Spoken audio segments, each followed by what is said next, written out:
Hello everyone, good morning সবাইকে। আশা করছি সবাই ভালো আছো। Welcome back to my channel. তো আজকেও আবার যাচ্ছি এইমসে। বাইরে পড়ছে বৃষ্টি, দিম্মাকে নিয়ে যাচ্ছি।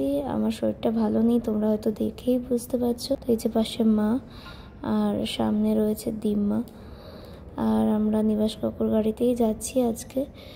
তো এই যে বাইরের ওয়েদারটা ভালো লাগছে দেখতে, তবে বাইকে গেলে ভালো লাগতো না, বৃষ্টি পড়ছে যেহেতু। এমনি বেশ ঠান্ডা ঠান্ডা একটু ভালোই লাগছে। শরীরটা ভালো নেই, সব কিছু মিলিয়ে বেশ টায়ার্ড আছি। যাই হোক, তো চলো যেতে থাকি। আজকে দিমার চেক আপ আছে অনেকদিন বাদে, আজকে 4 তারিখ। তো যাচ্ছি আমরা সকালবেলা। কালকে অনেকটা রাত অবধি জেগেছিলাম, কাজকর্ম মিলিয়েই, সমস্ত কিছু মিলিয়েই। তো যাই হোক চলো। আর এই রোডে তো অ্যাক্সিডেন্ট হতেই থাকে। তো মন্দিরাদির ব্লগে দেখলাম খুব বিচ্ছিরিভাবে, তাই তোমাদের সাথে একটু শেয়ার করবো ভাবলাম, কিন্তু আমি এখন আর খুঁজে পেলাম না। যাই হোক চলো, এইমসে গিয়ে দেখা হচ্ছে। চলে এসেছি আমরা এইমসে। এই যে দিম্মা চা খাচ্ছে আর এদিকে মাও চা খাচ্ছে। আমি আর আজকে চা খাবো না, কারণ আমার শরীরটা একদম ভালো না। মা দেখাচ্ছে কফি ডের কফি, তাই কফি না চা খাওয়া হচ্ছে। ওদের এখানে চা কফি দুটোই পাওয়া যায়, আর আমি আজকে একদমই খাবো না, কারণ আমার শরীরটা খুবই খারাপ। যাই হোক চলো, অলরেডি টোকেন করানো হয়ে গেছে। ফার্স্টেই ঢুকে আধার কার্ড জমা দিয়ে হুইল চেয়ার নিয়ে দেন টোকেন করিয়ে চলে যাচ্ছে এখন লিফটে। আগের বার ভিডিওটা শ্যুট করলাম, কি হলো কে জানে, আর খুঁজে পেলাম না, তাই পরে আবার শ্যুট করলাম। যাচ্ছি আমরা 5 তলায়, এখন 4th ফ্লোর। ফার্স্টে যখন শ্যুট করেছিলাম তখন 2nd ফ্লোর। যাই হোক চলো, আমরা এখন বসে আছি, বাজে এখন 8:45, আর তারপর ওপিডি টাইম 9টা থেকে, লেখা 9টা to 5টা। তো দেখা যাক, এখন কেউ নেই, পুরো ফাঁকা। দিম্মাই 1 নম্বরে রয়েছে।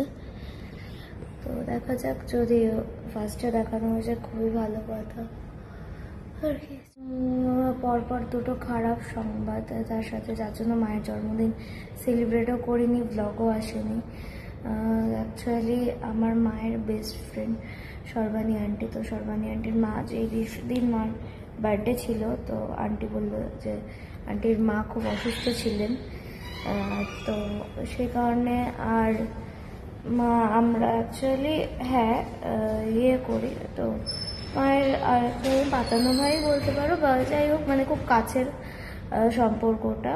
তো সেই হিসাবে তো তার মা ওই দিন মারা গেছে। তো পরপর দুটো খারাপ সংবাদের জন্য মায়ের জন্মদিন সেলিব্রেট করা হয়নি। আর তারপরে সর্বাণী আন্টির মাও মারা যায়। তো আজকে 4 তারিখ সর্বাণী আন্টির মায়ের কাজ, কিন্তু যেহেতু দিম্মার আজকে ডাক্তার দেখানো, সেই কারণে আজকে আমরা যেতে পারছি না।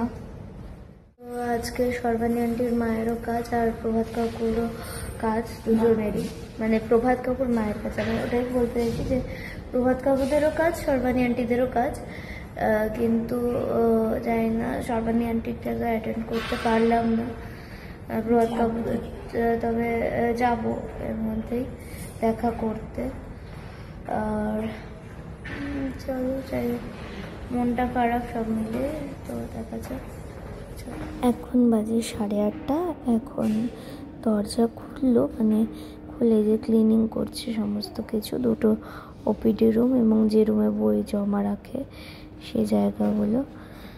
তো তারপর হয়তো ডাক্তারবাবু আসবেন, 9টার সময় স্টার্ট হবে মেবি।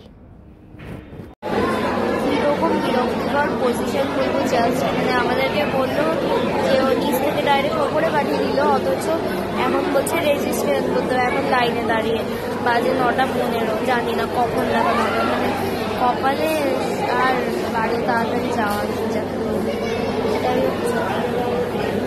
তো স্যারের কাছে গেছিলাম, দিম্মারটাই ফার্স্টে করে দিয়েছে, এটাই যা ভালো।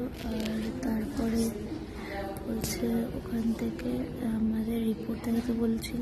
তো সমস্ত রিপোর্টই ছিল, বাট একটা রিপোর্ট যেটা ফোনে ছিল, তো মানে এই কল্যাণী এইমস অ্যাপসে, তো ওইখান থেকে আবার নেটওয়ার্ক এখানে উপরে পাওয়া যায় না, বাইরে কিছুটা গিয়ে নেটওয়ার্কের ওখানে পেয়ে তারপর রিপোর্টটা স্যারকে দেখালাম। এসে প্রায় 1 ঘন্টার ওপর স্যারের রুমে ছিলাম, কথা হলো।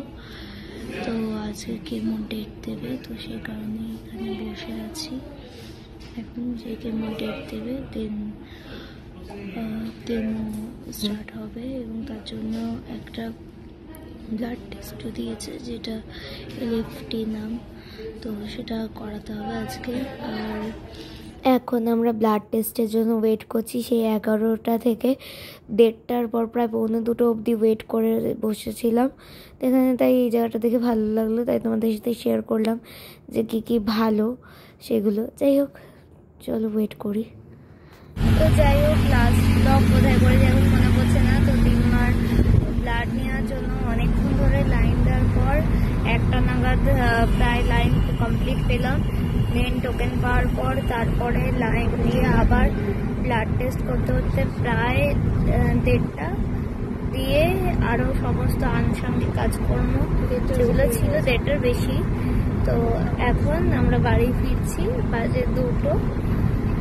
তো চলো, এই হচ্ছে ব্যাপার। আজকে প্রচণ্ড গরম, দেখালো সকালবেলা যে ভরপুর বৃষ্টি, 100% বৃষ্টি, সেখানে কোনো বৃষ্টি নেই, পুরো রোদ, মারাত্মক গরম। যাই হোক, চলো বাড়ি যাই। তো এই জাস্ট স্নান করে আসলাম, শরীর আর ভালো লাগছে না, মানে খুব খারাপ লাগছে। আমি সকালেই বললাম যে আমার শরীরটা এমনি খুব খারাপ, তারপর আরও খারাপ লাগছে, মানে আমি জাস্ট দাঁড়াতে পারছি না। হসপিটালে আমার হাত পা থরথর করে কাঁপছিল, কারণটা মা বলুক। এমনি শরীরও খারাপ, মনও খারাপ। তাও আজকে তাড়াতাড়ি আসলাম, 3টের সময় ঢুকলাম। আর সকাল থেকে এখন অবধি মানে জল বিস্কুট বা কোনো খাবারই খাবার জল কোনো কিছু মুখে পড়েনি, খাইনি এখনো অবধি। আর তার মধ্যে সর্বাণীর মায়ের আজকে কাজ, কিন্তু সেটা আমি যেতে পারলাম না। অন্যান্য দিন 5:30, 6টা, 6:30, 7টায়ও এসেছি এমস থেকে। তো আজকেই প্রথম যে 3টের মধ্যে ঢুকতে পারলাম বাড়ি, এটাই যা। কিন্তু তবুও বন্ধুর দুঃসময় যদি কাছে না থাকতে পারা যায় তাহলে মনটা ভালো লাগে না। আর না খেয়ে দিয়ে শরীর প্রত্যেকেরই দুর্বল লাগে, ভালোও লাগে না। তারপরে এমসে গেলে এমনি শরীর খারাপ লাগে, সব মিলিয়ে খুব অবস্থা খারাপ, বলবো, জটিল অবস্থা। আর ভালো লাগছে না। আর হ্যাঁ, আন্টির এই সিচুয়েশনে যেতে পারলাম না, তার জন্য মনটা সত্যিই খুব খারাপ। তো যাই হোক, চলো পরে দেখা হচ্ছে। তো যাই হোক, পরে আর ভিডিও করা হয়নি। তো আমার লাইভ ছিল, তারপর লাইভ থেকে বাড়ি টাড়ি এসে আরও কিছু কাজ ছিল, যাই হোক সব কিছু কমপ্লিট করে এই জাস্ট ফ্রেশ হয়ে কমপ্লিট হয়ে আসলাম। তো তোমাদের সাথে আরেকটা ইনফরমেশন শেয়ার করা হয়নি, সেটা হচ্ছে আমার দিনমার কেমো স্টার্ট হবে। কেমোর ডেট নিয়েছিলাম, যে বললাম সোমবার থেকে ডেট স্টার্ট হবে, মানে সোমবার দিন ফার্স্ট কেমোর ডেট দেওয়া হয়েছে। তো মাসে 3টে কেমো যাবে, প্রত্যেক সোমবার করে যাবে, প্রত্যেক সপ্তাহে সোমবার করেই কেমো দেওয়া হবে। দেন একটা সাইকেল কমপ্লিট হবে, টোটাল মাসে 3টে সপ্তাহে 3বার কেমো দেওয়া হবে। দিয়ে এইভাবে একটা করে সাইকেল কমপ্লিট হবে, এবং প্রথম সাইকেলটা কমপ্লিট হলে আবারও পেট সিটি করানো হবে। এই অবধি কথা হয়েছে। তো যাই হোক, সোমবার দিন যাব। আর জানি না ওই সিচুয়েশনে ব্লগ করতে পারবো কিনা, তো যদি ব্লগ করি অবশ্যই শেয়ার করব। তো যাই হোক, ভিডিওটা এখানেই এন্ড করছি। সবাই ভালো থেকো, সুস্থ থেকো, দেখা হচ্ছে নেক্সট ব্লগে খুব তাড়াতাড়ি। সবাই ভালো থেকো, সুস্থ থেকো, বাই।